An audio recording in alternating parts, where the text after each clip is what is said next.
Chapter 4. The Pruning Shears of Revision. The second man is the Lord from heaven. 1 Corinthians 15:47. Never will he say caterpillars. He'll say, there's a lot of butterflies, as is to be on our cabbages, Prue. He won't say it's winter. He'll say summer is sleeping. And there's no bud little enough, nor sad-colored enough, for Kester not to call in it the beginning of the blow. Mary Webb from Precious Bane. The very first act of correction or cure is always revise. One must start with oneself. It is one's attitude that must be changed. What we are, that only can we see. Emerson. It is a most healthy and productive exercise to daily relive the day as you wish you had lived it, revising the scenes to make them conform to your ideals. For instance, suppose today's mail brought disappointing news. Revise the letter. Mentally rewrite it and make it conform to the news you wish you had received. Then, in imagination, read the revised letter over and over again. This is the essence of revision, and revision results in repeal. The one requisite is to arouse your attention in a way and to such intensity that you become wholly absorbed in the revised action. You will experience an expansion and refinement of the senses by this imaginative exercise, and eventually achieve vision. But always remember that the ultimate purpose of this exercise is to create in you the Spirit of Jesus, which is continual forgiveness of sin. Revision is of greatest importance when the motive is to change oneself, when there is a sincere desire to be something different, when the longing is to awaken the ideal active spirit of forgiveness. Without imagination, man remains a being of sin. Man either goes forward to imagination or remains imprisoned in his senses. To go forward to imagination is to forgive. Forgiveness is the life of the imagination. The art of living is the art of forgiving. Forgiveness is, in fact, experiencing in imagination the revised version of the day. Experiencing in imagination what you wish you had experienced in the flesh. Every time one really forgives, that is, every time one relives the event as it should have been lived, one is born again. Father, forgive them, is not the plea that comes once a year, but the opportunity that comes every day. The idea of forgiving is a daily possibility, and if it is sincerely done, it will lift man to higher and higher levels of being. He will experience a daily Easter, and Easter is the idea of rising transformed. And that should be almost a continuous process. Freedom and forgiveness are indissolubly linked. Not to forgive is to be at war with ourselves, for we are freed according to our capacity to forgive. Forgive, and you shall be forgiven. Luke 6:37. Forgive, not merely from a sense of duty or service. Forgive because you want to. Thy ways are ways of pleasantness, and all thy paths are peace. Proverbs 3:17. You must take pleasure in revision. You can forgive others effectively only when you have a sincere desire to identify them with their ideal. Duty has no momentum. Forgiveness is a matter of deliberately withdrawing attention from the unrevised day and giving it full strength and joyously to the revised day. If a man begins to revise even a little of the vexations and troubles of the day, then he begins to work practically on himself. Every revision is a victory over himself, and therefore a victory over his enemy. A man's foes are those of his own household. Matthew 10:36. And his household is his state of mind. He changes his future as he revises his day. When man practices the art of forgiveness, of revision, however factual the scene on which sight then rests, he revises it with his imagination and gazes on one never before witnessed. The magnitude of the change which any act of revision involves makes such change appear wholly improbable to the realist, the unimaginative man. But the radical changes in the fortunes of the prodigal were all produced by a change of heart. The battle man fights is fought out in his own imagination.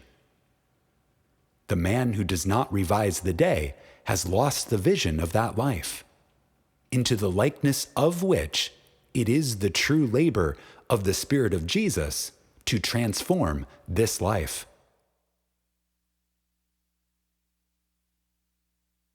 All things whatsoever ye would that men should do to you, even so do ye to them, for this is the law. Matthew 7:12. Here is the way an artist friend forgave herself and was set free from pain, annoyance, and unfriendliness. Knowing that nothing but forgetfulness and forgiveness will bring us to new values, she cast herself upon her imagination and escaped from the prison of her senses. She writes, Thursday, I taught all day in the art school. Only one small thing marred the day. Coming into my afternoon classroom, I discovered the janitor had left all the chairs on top of the desks after cleaning the floor. As I lifted a chair down, it slipped from my grasp and struck me a sharp blow on the instep of my right foot. I immediately examined my thoughts and found that I had criticized the man for not doing his job properly. Since he had lost his helper, I realized he probably felt he had done more than enough, and it was an unwanted gift that had bounced and hit me on the foot. Looking down at my foot, I saw both my skin and nylons were intact, so I forgot about the whole thing. That night, after I had been working intensely for about 3 hours on a drawing, I decided to make myself a cup of coffee. To my utter amazement, I could not manage my right foot at all, and it was giving out great bumps of pain. I hopped over to a chair and took off my slipper to look at it. The entire foot was a strange purplish pink, swollen out of shape and red hot. I tried walking on it and found that it just flapped. I had no control over it whatsoever. It looked like one of two things. Either I had cracked a bone when I dropped the chair on it, or something could be dislocated. No use speculating what it is. Better get rid of it right away. So I became quiet, all ready to melt myself into light. To my complete bewilderment, my imagination refused to cooperate. It just said no. This sort of thing often happens when I am painting. I just started to argue, why not? It just kept saying no. Finally, I gave up and said, "You know I am in pain. I am trying hard not to be frightened, but you are the boss. What do you want to do?" The answer: go to bed and review the day's events. So I said, "All right, but let me tell you, if my foot isn't perfect by tomorrow morning, you have only yourself to blame." After rearranging the bedclothes so they didn't touch my foot, I started to review the day. It was slow going, as I had difficulty keeping my attention away from my foot. I went through the whole day, saw nothing to add to the chair incident. But when I reached the early evening, I found myself coming face to face with a man who, for the past year, has made a point of not speaking. The first time this happened, I thought he had grown deaf. I had known him since school days, but we had never done more than say hello and comment on the weather. Mutual friends assured me I had done nothing, that he had said he never liked me, and finally decided it was not worthwhile speaking. I had said, "Hi." He hadn't answered. I found that I thought, "Poor guy, what a horrid state to be in. I shall do something about this ridiculous state of affairs." So, in my imagination, I stopped right there and redid the scene. I said, "Hi." He answered, "Hi," and smiled. I now thought, good old Ed. I ran the scene over a couple of times and went on to the next incident and finished up the day. Now what? Do we do my foot or the concert? I had been melting and wrapping up a wonderful present of courage and success for a friend who was to make her debut the following day, and I had been looking forward to giving it to her tonight. My imagination sounded a little bit solemn as it said, "Let us do the concert. It will be more fun." But first, couldn't we just take my perfectly good imagination foot out of this physical one before we start? I pleaded. By all means.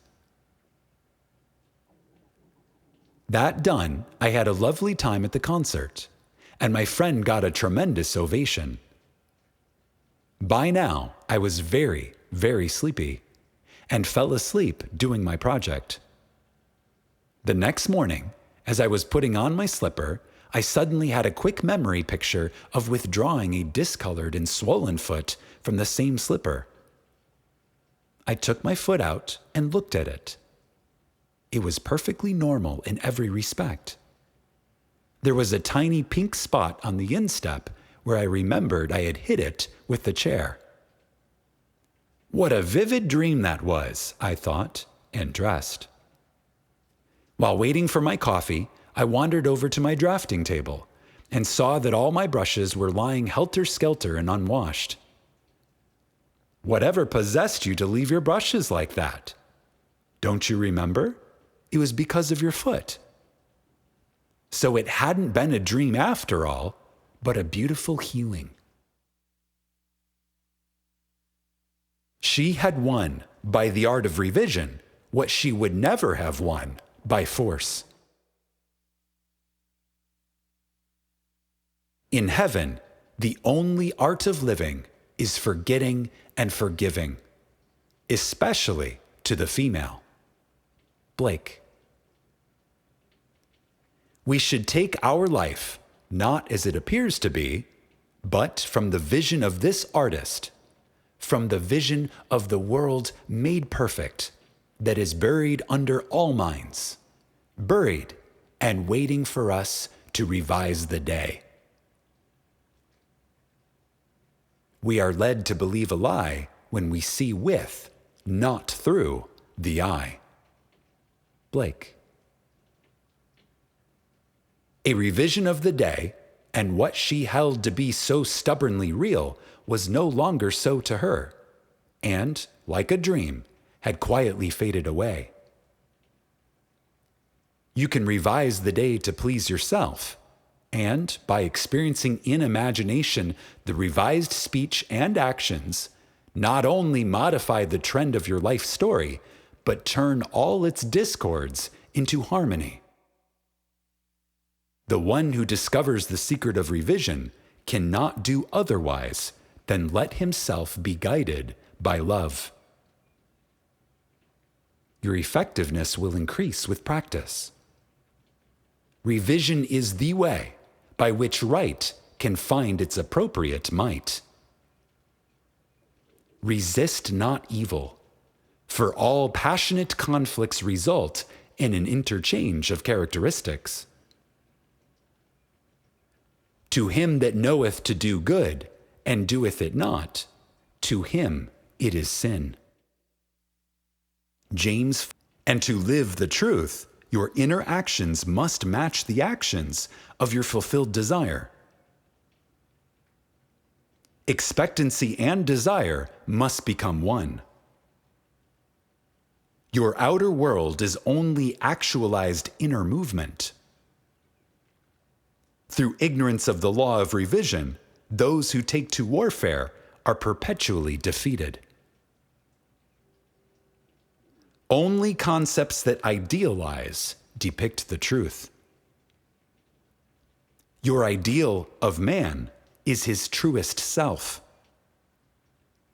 It is because I firmly believe that whatever is most profoundly imaginative is in reality most directly practical that I ask you to live imaginatively and to think into and to personally appropriate the transcendent, saying, Christ in you, the hope of glory.